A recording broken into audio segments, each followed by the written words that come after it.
I think everybody either didn't know or forgot that I represented myself. So I had got all the GM's numbers, and I sent out like a text to every GM, like, "Hey, this is Bobby. I'm representing myself. If you want me to come Bobby play." done put him in a group message, y'all. I didn't put him in not a group all message. NFL GMs. Individually.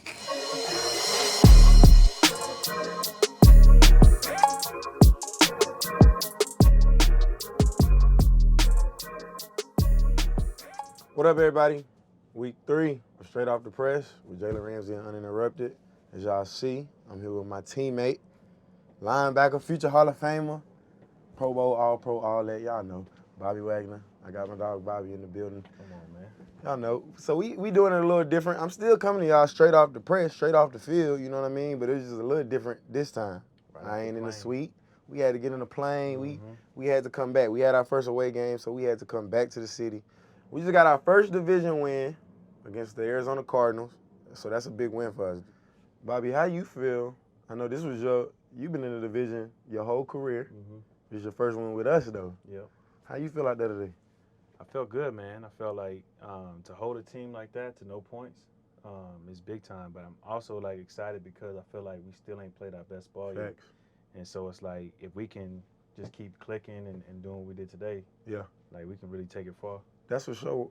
So far, our best performance of the year as far as, man, we ain't allowed no touchdowns, straight field goals, and really, I can still say we gave them probably 2 of them field goals just off of stuff we was messing up on. Yeah.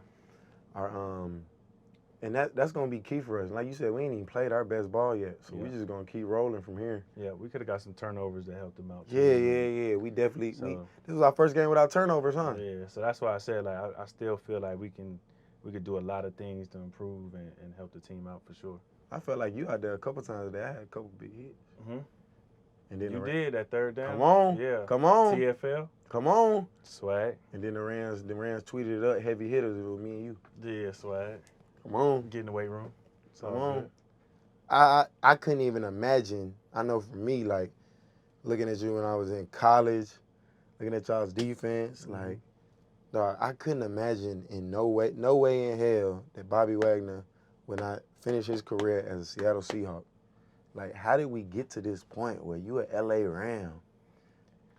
Man, I think it's just I'm right there with you. I didn't expect to be on a different team, but you know, I think as you get older, you realize that sometimes organizations move in a different direction, and you know, we kind of foresaw it with KJ, where they drafted a linebacker early, and they had drafted another linebacker before, so. You know, I knew we didn't have a good year last year, and that there's potential chance for them to go young, but I just didn't. I could have never thought that they was actually going to do it, but I mean, I ended up back my original home, and so I can't be too mad. It's just crazy to me though, cause I get what you're saying, and I understand what teams coming from. When they feel like they got to reload or rebuild and they want to do it young, but damn, like. The best linebacker in the NFL. I ain't gonna do that. Was it any type of like tension, any type of like animosity between them? Nah, up until the point it was all love. Like I never saw a sign per se up until I started getting a couple calls, couple texts, kind of alluding to what they were about to do. But I think. When it happened, I was frustrated. I was upset. But as I move on, you see the bigger picture. Yeah. You trust God's plan, and I realized you never could take away my time there, and they gave me a shot, so it's something I can always appreciate. I'm glad you're here with us now with the Rams. Sure. Everybody know the story about.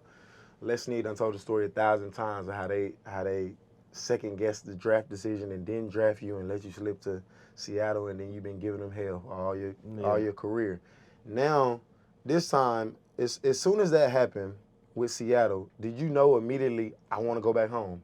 I want to go back to LA, or were you like, man, it's open now. I'm gonna go wherever. I'm gonna go highest bidder. I'm gonna go best situation for me. I'm gonna go to a team that's stacked, loaded, gonna be contending for championships. Like, what was your mindset immediately? Like your immediate mindset as soon as it happened? I think as soon as it happened, my first mindset was I wanted to stay on the West Coast. Okay. I didn't want to go too far. Is that because you live? Is because you're I from lived, here? yeah, I'm from Okay. here. So Seattle was never a far trip for me to Right. come to California. Mhm. And so, I couldn't have a vision myself being on the East Coast and being far from family. So, but as things start playing out, we had a lot of East Coast teams interested, but the Rams was interested as well. So, I was kind of pulling for the Rams, hoping that it worked out because, I wanted to be home and I grew up. The Rams wasn't there when I was Yeah. when I was young, but everybody in the city was Rams fans because they were there, and so the older people passed it down to their kids and things of that nature. So like everybody was a Rams fan. I still remember draft day. Like I was going to the bathroom and I got a call, and it was from the Rams, Okay. and they said, I think it was the linebackers coach. He was like, "Hey, like after Seattle picks, we're gonna pick you." And so I was getting ready to tell my family that I was gonna be a Ram, and then I got a call from Seattle. And then Seattle told me they about to pick me. And so I was confused. I didn't know which one to believe. And then I saw my name pop up for the Seahawks. And so it's kind of crazy how God worked. Like That's it's crazy. still, On that day when you got that call first from the Rams, I mean, I know how draft day is. You excited regardless of where you go, but was that like for real, for real? You thought in your mind like, yo, this dream come true. I definitely thought it was a dream come true because it was just like there was so much that happened to get to that point. Like I went to Utah State. I stayed all 4 years. I got sick before the combine, so I couldn't go to the combine. Then I had to do my own pro day because I couldn't make it for the Utah State pro day. So there were so many different things that I wasn't sure what was going to happen, and it ended up working out. Man, it definitely ended up working out for us. I know I was one of the main ones on the front line. You probably getting tired of me. I'm like, hey, Nah, Bobby, come on now. yeah, as soon as I got released, you and AD for sure was the first people that hit me up. I was not playing. I was not For bullshitting. sure. I'm like, yo, in this defense, I got a group message with like Sean and Ron. I'm like, we gotta get Bobby Wagner. Yeah. I'm like, yo, we got AD. He gonna be the leader of that D line. They gonna pipe up. I'm like, yo, we gotta get Bobby Wagner, cause what Bobby Wagner is gonna do for this team, and not only this team, but what Bobby Wagner is gonna do for Ernest Jones. Yeah. I was really excited to play with Ernest. Yo. Yeah. Ernest, man, I remember last year we were like, a couple of us, we were going to ride like, hey, Ernest is gonna be the one. Like, Yeah, Ernest gotta play. You gotta put him in there. Ernest gotta play. So when it all unfolded, I know, man, they were trying to get Vaughn. They were trying to work through all their little logistical stuff. I'm like, every day, damn near, I'm still texting them like, Bobby, like, Bobby, we gotta get Bobby, man. I'm just so glad that it worked out. There was a couple times I thought the door was closed. Yeah. And I was like, all right, let me move on because I couldn't just sit there and wait. And every time I thought the door closed, like somebody hit me up and be like, yo, like don't sign nowhere else. Like we're gonna work this out. So in a sense, were you waiting on us like to work it out? I wasn't necessarily waiting. You kind of just looking. Like I'm doing my thing. Obviously because I represent myself, so I'm calling, I'm doing all these different things, but I'm looking over there, I'm watching the moves, I'm watching Vondon sign over there, I'm watching, A-Rob sign there, so I was paying attention to it. I wouldn't say I was waiting, but I definitely was paying attention to it. And you just said it, and I definitely want to get into this. You represent yourself. You your own agent, right? I am. Because I don't really know how it go. I just, my agent, David. So I trust on David, like, fully. Like, man, if his communications need to be made between, you and the GM or you and the whoever about contracts or whatever the situation may be, man, like, you the vessel, they going to go through you. How does that go for you, representing yourself? Do they call you directly? Like, let's call you directly? Yeah. You call him and be like, I'm interested? Like, how does that even go? So this was the interesting part. Like, my first time when I did my contract, I was signed. I was trying to work it with the Seahawks. So I didn't really have to talk to nobody. But this time, because I was free, I had to, talk to all the GMs. But I also had to establish a relationship. Personally, yeah. Okay. Because I had to, like, I think everybody either didn't know or forgot that I represented myself. So I had got all the GM's numbers, and I sent out, like, a text to every GM, like, hey, this is Bobby. I'm representing myself. If you want me to come Bobby play. done put him in a group message, y'all. I didn't put him in not a group message. NFL GMs. Individually. But it was funny because at first I wasn't getting no text back. And Mm. so I'm like, dang, like, is nobody interested? And so after like a day or so, I started getting text messages and calls. And every GM that hit me, even less, was like, yo, we thought this was a joke. I was just about to say they were probably scared of tampering or Yeah, something. we was like, yo, we didn't think this was really your number.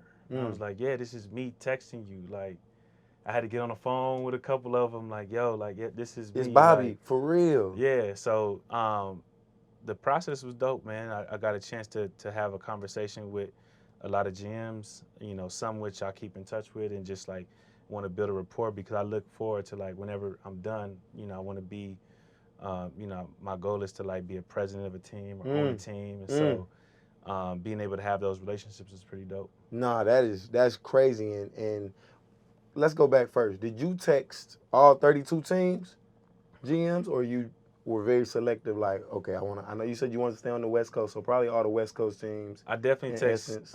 text every West Coast team first, and then I kind of looked at the rosters and seen who Okay. had linebackers. Okay. Like, you know, and so I would text the people that had linebackers. Anybody who had like a young linebacker or somebody like that, I kind of just left it alone unless they reached out to me personally. Mm. Then I would engage in conversation. But, you know, if they had like an established group of guys already there, then, you know, I kind of just assumed that they wasn't trying to do anything crazy. Yes, I'm interested in this. I ain't gonna lie to you. Did it feel like, cause I ain't never been through nothing like that, right? Mm-hmm. Like besides, like what I compare it to is maybe getting recruited in high school, Mm-hmm. maybe a little bit. Yeah. Is that how it felt a little bit? Like, man, I got like a top 3 right now. I got a top 5, and these GMs I'm talking to, they trying to persuade me. Yeah. They're giving out their best pitches. They move the woo.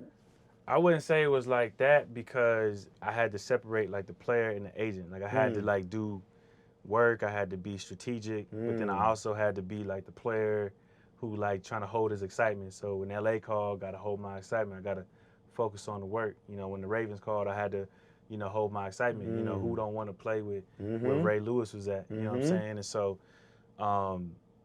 it was more just like, all right, I got to do this right because, you know, I feel like the conversation is always that players can't negotiate contracts by themselves. And so I felt like the first time and this time, like I got to do it right. And I knew regardless of how well I did it, it was going to be criticized more than any other contract just because like they don't want this to be a trend. Yep. And so that's it.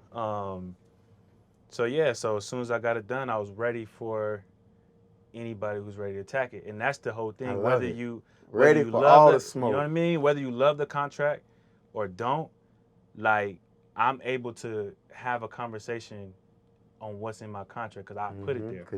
So when I would see like different reports come out that this is in the contract, I don't have to go nobody. I put it there. So I'm like, nah, that's not how it goes. Like this is how it is. And you know, we had one publication put out some false narratives, and then they posted that. Everybody picked that up, and then when I kind of fact checked them, they posted another article saying I did do a good job, but they didn't blast that one. They kind of hid it, and I found it. They tried to hide that one. Yeah, of course. I hid it. I found that one, and I blasted that one. I feel like I remember that too, because if I'm not mistaken, like you and Sherm, like Sherm had your back, because Sherm did his own contract. Yeah, Sherm did his own contract too.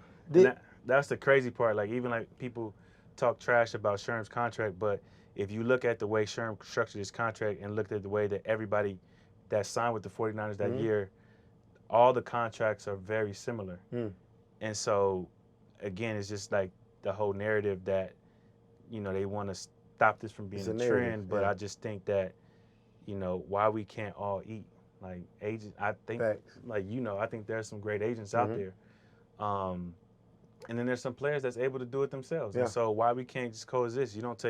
I don't take money off your plate, and you don't take money off my plate. So, you know, that's my whole thing. How did you learn this? Like, how did you know that I want to try to represent myself? I know you're an avid book reader. You love reading books. You love listening to books. Yeah. Like, we be in the locker room talking about, yo, I'm going to go home and play 2K. Bobby in the locker room talking about something, I'm going to go read a book. Like, is that how you learned that you wanted to do this and learned about doing it by reading or doing research, or was it by like you said, potentially maybe having the relationship with the GM in Seattle, or having a relationship with Les to learn like through their experiences, or is it a little bit of you just learning through your own experience and doing it? Yeah, I think I've always been interested in business, and I Mhm. wanted to be in business, and so I would do interns in the off season and things like that, and so Through I the was PA, not through the PA. I just just found some. Seahawks Okay. helped out for sure with like um, Starbucks and Microsoft, and then there was a couple of venture firms that I was able to connect with, Okay. and so it started with that, and then I just was looking like the biggest thing that I found when it comes to athletes when they retire is that they don't have that experience, Mm. and that's the biggest thing. Is like when you get done, everybody wants you to start from scratch, Mm-hmm. and kind of just work your way through the game. And so I'm like, all right, I don't want to do that. I want to start now. And so I started that, and then I was thinking like, what better way to show that I can do business than to understand the business that I'm in right now. Mm-hmm. And so I was like, man, I want to take a crack at this contract. Everybody says the NFL contract is one of the most complicated contracts because of the non-guarantees and things of that nature. Mm-hmm. And so, I felt like if I could, get this done, then that'll set me up nice for whenever I decide to walk away from the game. Yeah. Is that also where your ambition to want to be a president one day come from? Yeah, for sure. Because I think like when you got to show that you've done something. Yeah, You know what I I mean? agree. And so I'm like, all right, I've negotiated my own contract. It Boy, may you'll be a not hell of a be, president, you boy. know what I mean? Like just show like, yeah, like I've been very conscious and very particular about, the way that I move and try to get in that space. Mm-hmm. And so whenever I come and present myself, like they know that I've done my homework. It's not 100%. just like something that just came out of the blue. Like I've done the work. I'm still doing the work. And again, we don't know when that time comes, but I know when that time comes, I'll be ready. 100%. Is there something that you are, and like I said, I'm interested in this. Is there something that you are like super proud of that you've done for yourself in your contract? Like, yo, I had to, like you said, I had to take the player out of it a little bit. I had to take the excitement out of it, and I had to be my agent, and I had to talk to Les Snead or Tony or Yep, whoever you had both to, of them. Les Snead and Both of Tony, them. to get this contract to where it was acceptable. Mm-hmm. You know what I mean? Is there like, how did that go? Just with our guys, how did that go with Les and Tony? Was those conversations like, did it ever get to a point where it was like tough a little bit, where it was like, hey, like, Les, I ain't playing about this part Yeah. though, or like, Tony, Yeah. I'm not playing about this part. There was a couple times where it was like, there was a couple things I was like, all right, I can't budge on that. Okay. You know what I mean? I need this. But they handled it like great, very respectful. And then one thing that I was excited about was they was also interested in helping me like learn the business and things of that nature. So I felt like this was the That's place. great. You know what I mean? Like I felt like this was the place that I would grow the most. But it was cool. Like they were great. I had a lot of fun like kind of negotiating with them. Like I feel like the thing that I'm most proud of is like the emotional side, because I feel like a lot of times the reason why people feel like we can't do it is because at some point when things do get like tension or back and forth, they feel like we're not emotionally like equipped to be able to handle some of those things. Yeah. I ain't gonna say I couldn't do it, but in a sense, like you talking about the emotional part of it, I low key would have been up in there like, Les, you done messed up once now. You done messed up once, Yeah. Les, and I've been killing y'all for every year in my career. Don't let me go to San Fran. Don't let me go to Arizona Not San Fran. and do it again. Yeah. You know what I mean? That's a little bit how I would have been, just me personally. Another guy right now around the league, let's talk around the league a little bit, who is, I want to say he's representing himself as well, is Lamar Jackson. And Lamar, everybody knows Lamar. Like Lamar right now, through the first 3 weeks, has the most passing touchdowns of anybody in the league at 10. Yep. Right? Just 2 years ago, he won MVP. Before then, everybody's talking about, he was the last pick in the first round of his draft because they slept on him. Yep. Then he's the youngest MVP. Then everybody's sleeping on him, saying, man, he a running back. He can't throw. And right now, we in week 3, 10 touchdowns. In my mind, I'm like, how is it even possible that Lamar ain't got no contract. He was in the same draft class as other great quarterbacks. Josh Allen. Josh Allen, he's going on the second year of his deal. Like how Lamar ain't get a blank check basically. Yeah, I don't see no reason why he shouldn't have his contract done. I think, and this is my like biggest thing too, is like sometimes like when contracts aren't getting done, or maybe a player wants something, or the first thing they go to is they always talk about how hard it is to negotiate with a player. Even That's like what the media try to say. that's the media whole thing. Even like when I got released, one of the first reasons that they said was because, oh man, like the reason why it happened the way it happened was because he represented himself. That don't, you know what I'm saying? If you got a respect for a person, like it don't matter. Like, Right. You know what I'm saying? We get put in tough situations all the time on the field. So why not put yourself in a tough situation when it comes to the contract? It's different, but both of y'all gonna grow from it. You know what I mean? But I don't see why he shouldn't have a contract, or he doesn't have a contract right now. What I would say too is I admire him taking a chance on himself, because everybody before was like, oh man, he shouldn't do this. It's not gonna work out. It's not doing that for sure. And all he doing is going out there every week, proving throwing touchdowns. They say, oh, all he do is run. He'll break off a 75-yard run and then throw 5 touchdowns. And just been chilling. And so, really, no matter what, quarterbacks are so hard to find in this day and age. And so, no matter how that play out, I think he gonna win because, Kirk Cousins was a guy who took a chance on himself. Yes, he did did the whole thing, and it worked out for him. And this one's just being highlighted because he is negotiating his own contract, and a lot of people believe that he didn't have a contract because of that. Maybe there's just a specific way he wanted structured, the amount of money he want, and the cash flow. Maybe he's willing to bet on that, and I'm somebody who admire that. And he keep playing like this. He's balling. The leverage is on his side. I was literally just about to say leverage. So we talking about leverage, if and neither one of us are in his shoes, right? But say you could be in Lamar's shoes. I know if I was in Lamar's shoes and I had the leverage that I feel like he has right now, he is a top quarterback in the league, like 100%. And what he does for their team, their offense, as a leader, as everything that he does, like I feel like he has all the leverage.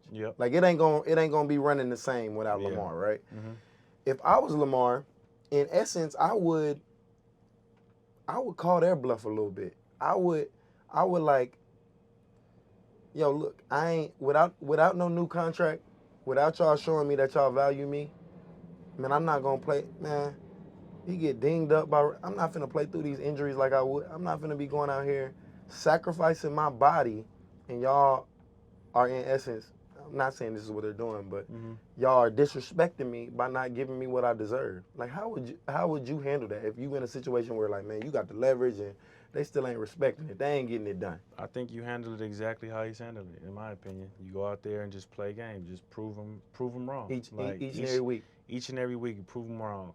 All he can do is control what he can control. That's a fact. And what he can control is going out there and balling, which he is. What's he doing? Whether the team at the end of the season is successful or not, or like how many wins or not. If he has another great year, that's another great year. Yeah. And then now you in a position where you got to either franchise tag him. Yeah, they can't lose him. I don't see like.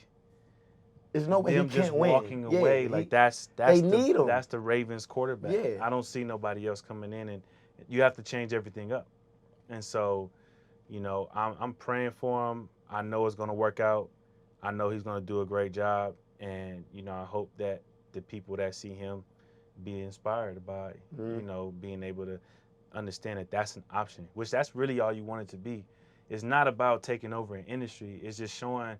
Like players, young guys, whoever, like if you don't get an agent, you have an option to go about it the right way, but it take work. Yeah. And if you're willing to put in that work, it can be very lucrative for you. Has the NFLPA or anybody around the NFL tried to set up a program for guys who want to, represent themselves and be their own agents, so y'all could all, come together? Because I'm sure it's other guys too who want to do it, but they scared to do it, or they like, man, maybe only a Bobby Wagner can do it, or maybe only a Richard Sherman can do it, or a Lamar Jackson can do it. Like, have they set up any programs, reached out to y'all at all, like trying to get all y'all together to teach some game? Like I said, I know I can't be the only one interested in this, and Lord knows, like I love David. David, my dude. David's great. But like, I know I'm interested in it, right? And I know it got to be other guys interested in it. They ain't never reached out or nothing. Like, y'all let's come get together. How many guys is it? The tricky thing is to be certified through the NFLPA, you kind of have to work with the NFLPA agent-wise. Mm-hmm. So, I don't know if it's in their best interest to build something like that. Should they offer it? Yeah. Like, even like a guy like Roquan Smith, like, if he gets in a position where, like, we're starting to have these things that come up that they're not ready for. Like, how's a guy who wants to trade go about doing that? Because it hasn't really been done before, like players representing themselves. So how does he represents himself? He does too. So how does he reach out to try to set up a trade? You know what I mean? If a team like that is not seeing your value and, maybe they have a different direction for you, like, how does a guy like that? And so I think we need to rethink like how we looking at this. We shouldn't like shy away from it. We should embrace it. Like, I don't think that it's going to be a lot of people, but I think that they should have the resources and they should have the ability to do anything an agent does if they decide to represent themselves. That is tricky though. How would a guy go about that? If I'm representing myself and I went through a trade process where I demanded a trade out of a place, right? Mm-hmm. I demanded a trade out of Jacksonville at the time. Yeah. But I wasn't speaking to him no way, right? We was beefing, but for sure. I didn't have to do that. Like, that was David. Like, I told David, I want out. I'm for real. Yeah. And David was like, sleep on it, make sure. David, I want out. I'm for real. Like, the next day and the next day.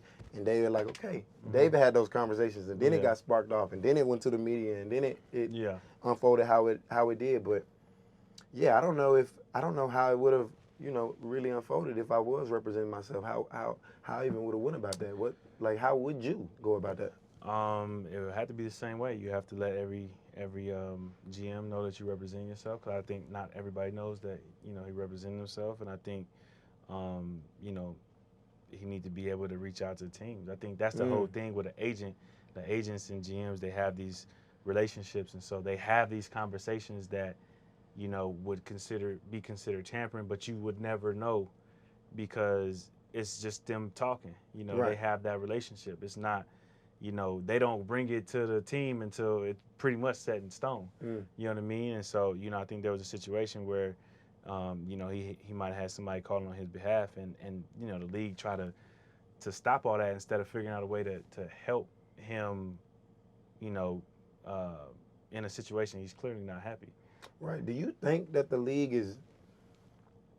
I know they're not really encouraging it. I know that, and I know the media is hating on it, right? Do you think a reason is because of what they may deem as tampering? Like, for instance, if I'm a GM and it's a good player on another team, right, in a position that I may need, and I might just have a little feeling that he might be unhappy. As a GM, could I hit him up if he represents himself? Could I hit him up and say, what's like, for instance, a GM would hit up David and say, what's going on with your guy? Right?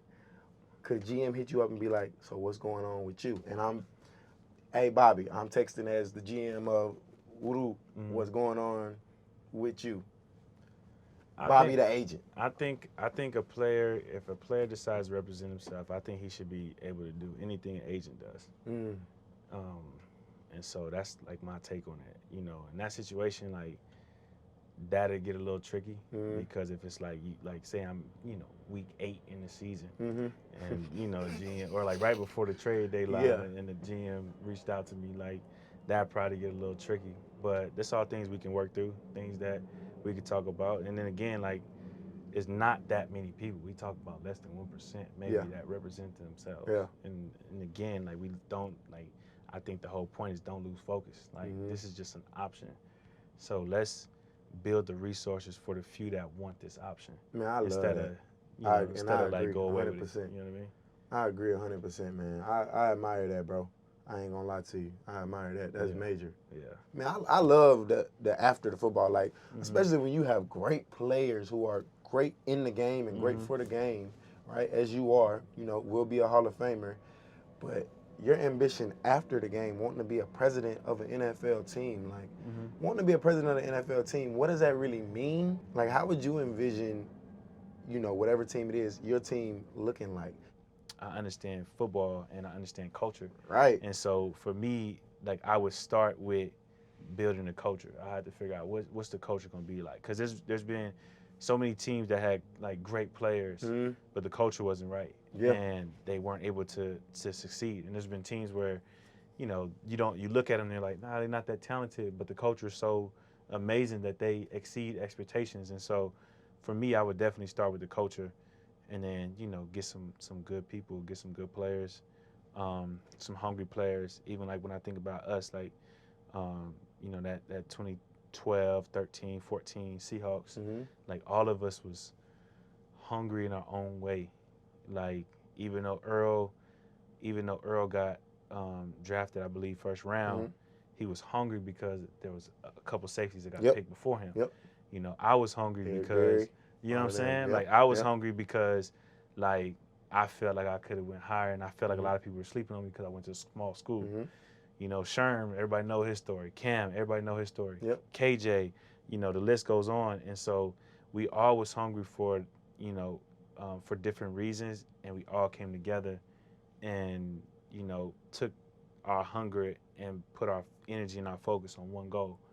And I think that's why we were so successful. So you would have to kind of trying to find guys like that.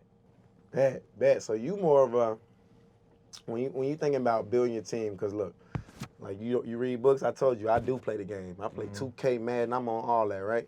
So I play the franchise mode on Madden, I'm the owner. It's the same thing. You feel me? I'm the owner. Same thing. You know what I mean? The way I build my team, a little bit different. On Madden, you can't you can't do culture. You can't do culture, you know what I mean? So I'm getting the players. I'm doing 2021 Rams. I'm going to get the Odells, the Vons, Jalen, AD, Matthew Stafford, Cooper Kupp. I'm loaded on Madden, right? That makes sense. Like that's when I envision it. Like that's what I envision. But you like, nah, culture is king. Culture is king. You mentioned legacy, talking about the Lakers, the Lake Show legacy. Being from out here, you from the IE, you know what I mean? IE, baby. being from out here, like you grew up on the Lake Show, like Kobe, Shaq, you know what I mean? Like I'm a huge LeBron fan. Okay. So I ain't gonna lie, I've been a traveler. Yeah. Everywhere LeBron been, I've been. That's okay. Like the Heat, I'm a Heat fan these few years. 100%. The Lakers, I've been a Lakers fan since he been out here. 100%. Like I'm a Bron fan. That's just what I am, right? But even coming out here and feeling like this atmosphere in the culture out here in LA, it's like, man, that's really what LA's about. Like the city of champions for real. And it comes from guys like, we look at legacy and we look at the Lake Show. It comes from that. It comes from like the Magics, the Kareems. Then you got the Kobe's and the Shaq era, and then you got the Bron era. Man, like, what did that mean to you actually being out here, being able to feel that atmosphere a little bit?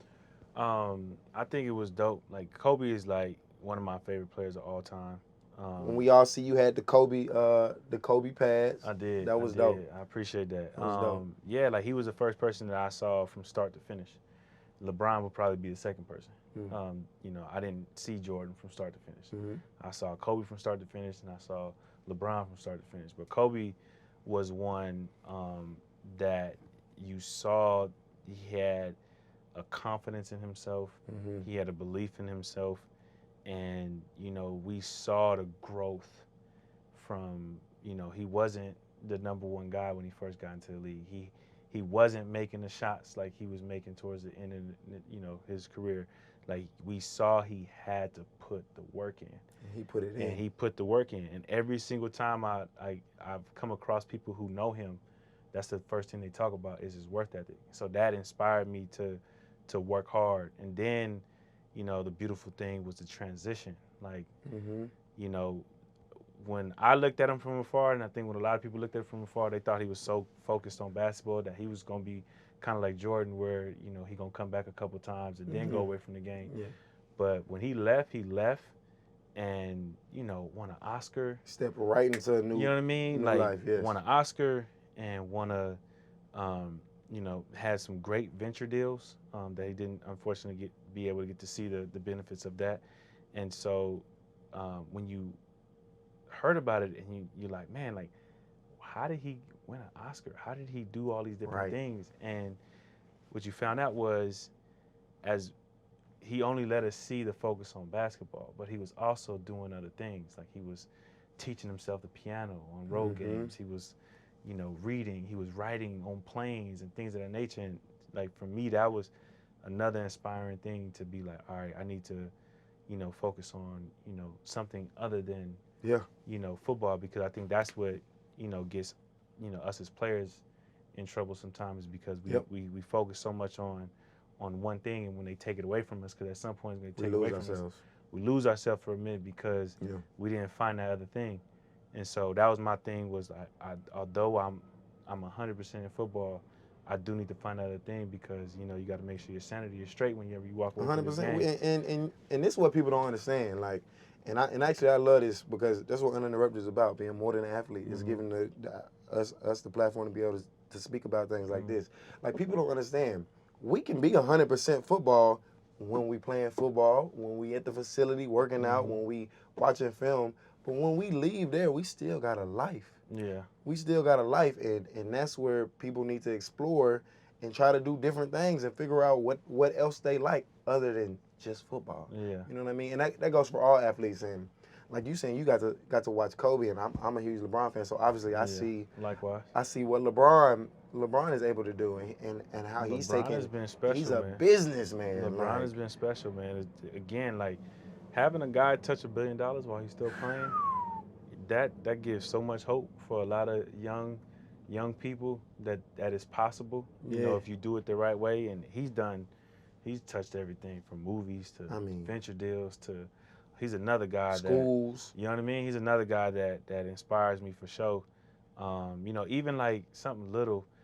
You know, I don't know how he read the book or not, but you know what I mean? Because there's that meme out. But like, when I saw, like, it's like game 6 or something like that, and he going to the thing with a book, I'm like, dang, I need to pick a book up. Like, this dude is in the middle of the finals, like, you know. And I thought that was dope. Same thing with like Nipsey. Nipsey's another person that I feel like, I was just looking at his interviews, that I was grateful to be a part of that era, because he's a person that, again, grew from where he was at to the music, to the stuff that he was doing off, you know, away from music. It's like, man, like, we can really do so many different things if we just put our mind to it. But like, sometimes as athletes, they try to put us in this box and say we only can do this, and it's like, that's not true. You wouldn't do that with anybody else. Exactly. So why do the that athletes in the box where it's like, oh, they're only good at their sport? Like, that's not true. I know a lot of athletes that draw, that are really good at drawing, that should be artists when they get done. You know what I'm saying? I know some that are good at business, and they should go into business when they're done. And even like, when I look at, you know, some of the people that I've been fortunate enough to meet in the business world, a lot of them look for people that have athletic backgrounds, because, you know, it shows that you've been around people, different perspectives, and you had to, you know, kind of intertwine your perspective with others for the benefit for the whole group. So probably had to come through adversity, overcome adversity, all that. All that.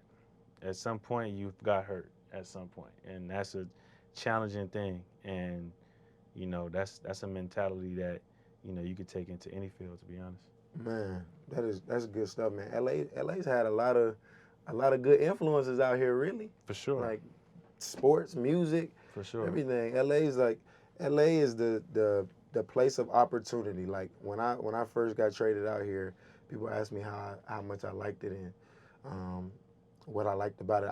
I didn't think that I was gonna like it. I used to love visiting here, you know what I mean, and having fun and going around shopping, whatever the case may be. But I never thought I would like living here, because I'm like, man, it's just LA too fast, moving too fast. People want to move too fast. People in and out. Like, I never thought I was gonna like it, but being out here, like I tell people, like I never want to leave. Yeah. Because the opportunities are endless. Like the opportunities are really endless, and you don't have to get into everything. Yeah. You can, the opportunity's there for you to do whatever, but you don't have to. Get into what you like. Meet people, network, get around things that you want to do. If you wanna, like for me personally, like this podcast is something like I want to step into. I want to be an EP. Like I want to be an executive producer on short clips and films and stuff like that. Like that's what I want to do. So I want to, walk in there, step a foot in there, learn place. from guys who've been doing it. You know what I mean? So I like you saying, you take a lot of inspiration from people. I do the same thing, man. That's something that I really respect, man. I appreciate you coming on the podcast today. I appreciate you giving us an insight of not only like, man, Bobby, the great football player, who we all already know what we see on the field week in and week out. Lord, no, I'm thankful to have you as a teammate. Appreciate you know what I mean? Likewise, trust me. But also getting to see off the field Bobby. You know what I mean? Off the field Bobby, what Bobby wants to do after he's done playing and getting that gold jacket and all that good stuff. Yeah. I do got one last question for you before I let you go, though. What is a good book that you would recommend anybody? Like, it could be an easy read, it could be a hard read, it could be Harry Potter for all I care. You know what I mean? When people ask me like what's a good read, I always ask them back like what direction are you looking for? Because like I have so many different directions. When it comes to contract, a book I picked up was Crunching Numbers, and that basically broke down all the like contract, like literally every chapter, every paragraph was something related to the contract and what to look for and things of that nature. But if you want to like be spiritual, I think Seed of the Soul is a great book. The 7 Decisions is a good book. Would you ever write a book? I'm going to write a book for sure. That's the goal. Whenever I'm done, I'm gonna write my story, and I'm gonna put ... because I'm pretty sure it's gonna be to be continued. Yes, sir. You know what I mean? Yes, sir. I appreciate you, bro. Appreciate you. I appreciate you, man. Week 3. This has been my favorite episode so far. Man, we coming to y'all a little bit different. Not in the suite, like I said, man. We fresh off a W against a divisional team, the Arizona Cardinals. We hopped on the plane. From the plane, we came straight to the Sprinter. We in the Sprinter giving y'all the show, man. Bobby gave us a lot of good insight, a lot of good game, man. I hope y'all are inspired by this episode. This has been my favorite one by far yet.